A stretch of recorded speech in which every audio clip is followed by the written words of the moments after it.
Welcome, everybody. My name is Lexy Panterra, and I am so excited to announce the first episode of my new podcast, Oops, I Did It Again.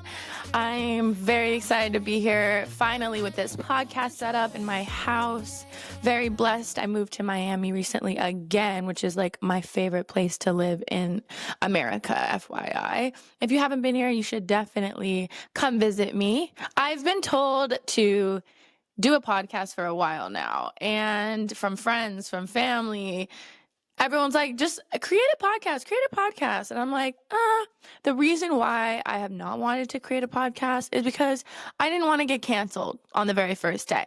So I have a lot of opinions and not everyone agrees with them, you know what I'm saying? Which is normal. I mean, that's what happens when you're a human, right? Everyone is going to agree with you and what you have to say, but that's just what I'm going to do anyways. I'm going to say how I feel.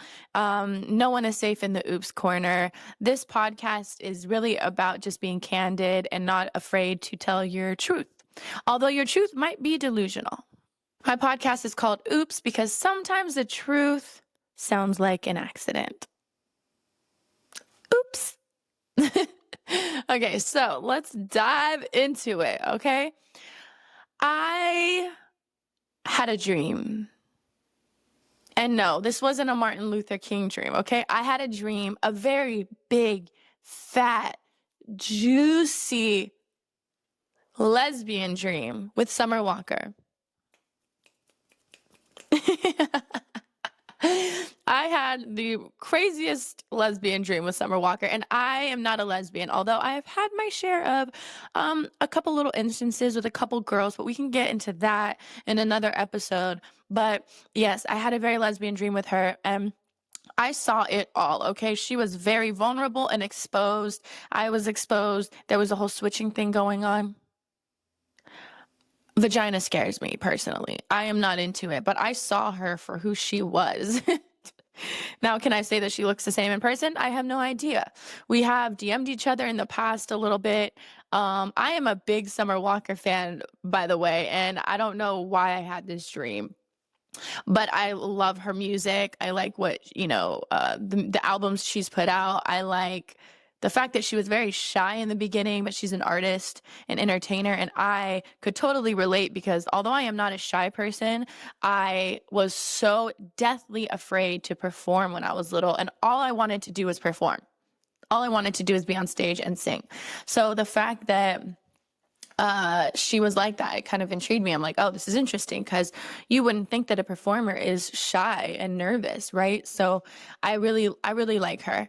And I wake up, surprisingly, and what's the gag is I wake up and realize that she is all over the tabloids, all over my Instagram, all over my TikTok, and people are talking about a triangle thing that is happening between Summer Walker, Rich the Kid, and Tory Briggs. Rich the Kid and Tory Briggs have been together for years. I have actually met Tory Briggs a couple times. She's a really sweet, nice girl. Rich the Kid, don't know about him too much, but he's a rapper. So Lord knows this is just a tragedy waiting to happen, right? So I guess Summer Walker is secretly dating or fucking Rich the Kid. And I just don't understand why there has to be a broken home scenario with Summer Walker, because Summer Walker, you have the pick of the litter, honey. I'm sure you could grab and take anybody you want. What happened to that old white guy that you brought on the red carpet? That was a great look. That was a great look, because I know you've been through it, girl, with these stupid boys. And you need to focus on love. And I know that you said you were fucking Rich the Kid because you wanted a bag. He spends money, honey. But the ones that really do that are just not the ones, especially the rappers. Like, from personal experience, I would know one instance that I have experienced, and I will never ever do that again. And so the tea is that Summer Walker didn't just quietly date him. An audio leaked where she told him to save her number under Pizza Hut, so he could see her behind his fiance's back. So wait a minute. Fiance? Are they engaged? I did not know that they were engaged. And if they aren't engaged or engaged, the word fiance is in there somewhere, meaning somebody thinks somebody is engaged. No, I do not fuck with a homewrecker. No matter how bad that situation might be, there are way too many men to be out there home wrecking. I mean, this whole thing sounds like an oops to me, if you ask me.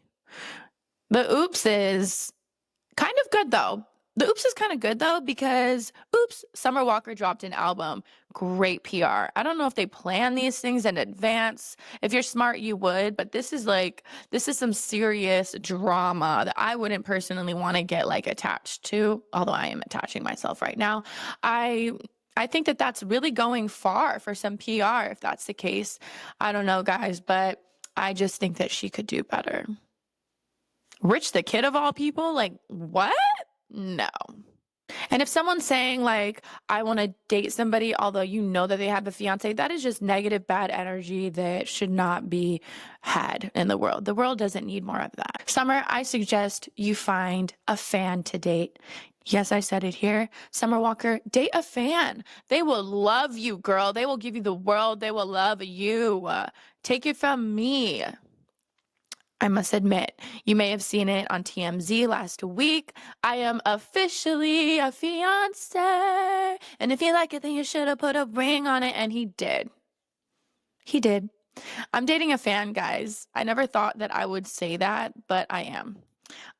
We met at New York Fashion Week. I was performing at a fashion show, my single Bad Bitch, because I'm a bad bitch. I'm a bad bitch.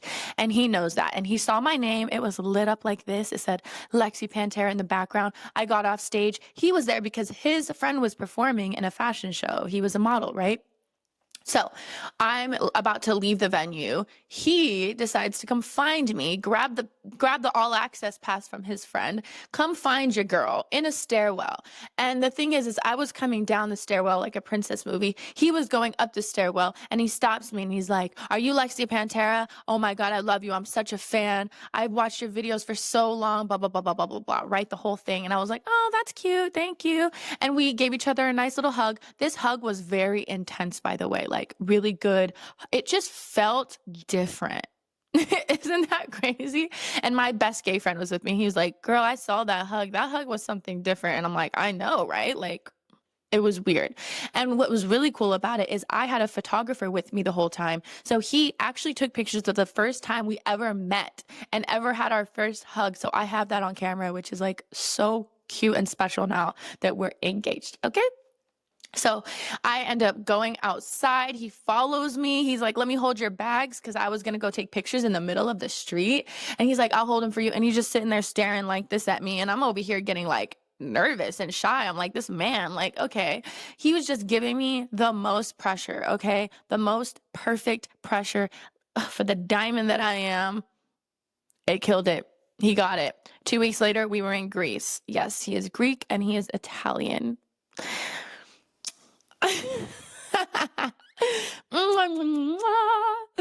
And guess who it is? You will never know. Why? Because he has no social media. It is very incognito, underground, wrapped. And I must say that it's been, it's had its challenges, but it also has amazing pros because our life is not on camera. No one has anything to say about it. No one's judging anybody. There's no secret DMs. Who is he texting type of shit, right? There's no liking girls' photos, none of that stuff. So it's just a very safe space and we respect each other's boundaries. And it does come with cons, as in like, I can't stream everywhere. I can't post every time whenever I want my life. So it does come with a little bit because I am very out there as a person. I don't care if people know about my business.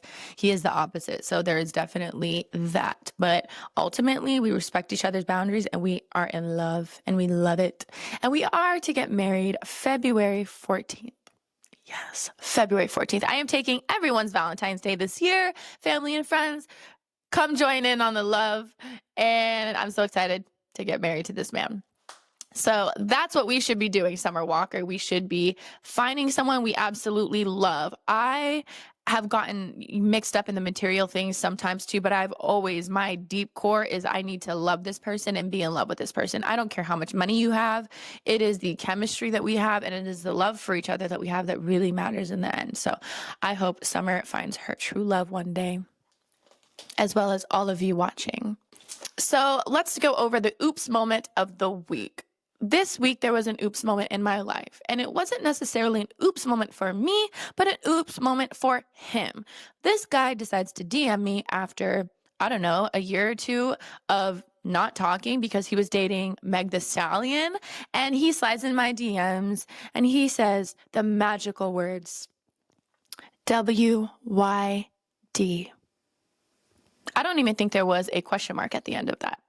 So the oops is on him because, honey, you do not slide in anyone's DMs. A girl you had talked to, a girl you want to talk to with a WYD. That's what got you not what you wanted maybe last time. And now it's definitely not happening because what am I doing? I'm getting married. That's what I'm doing. Okay. You are still having the same game that you used to have, that literally no fucking game. Men, this is for you. Never hit a girl with WYD. If she answers that text or whatever it is, she's a whack ass bitch, because no good girl is gonna answer your fucking WYD text message, okay? So that's an oops for this week. And that's it for this episode, guys. I am so excited to share with you all the guests that I'm gonna have on my show, because listen, no one is safe in the oops corner. We are spilling the tea and I will get it out of them, trust me. And if you love today's episode, please send me, DM me wherever you want to find me, your oops moments, your dilemmas, all the gossip, okay? And we can talk about it on the next episode of Oops. And don't forget, half of the messes in your life are fixable. The rest of them, well, they're just oops. I'll see you next time. Bye.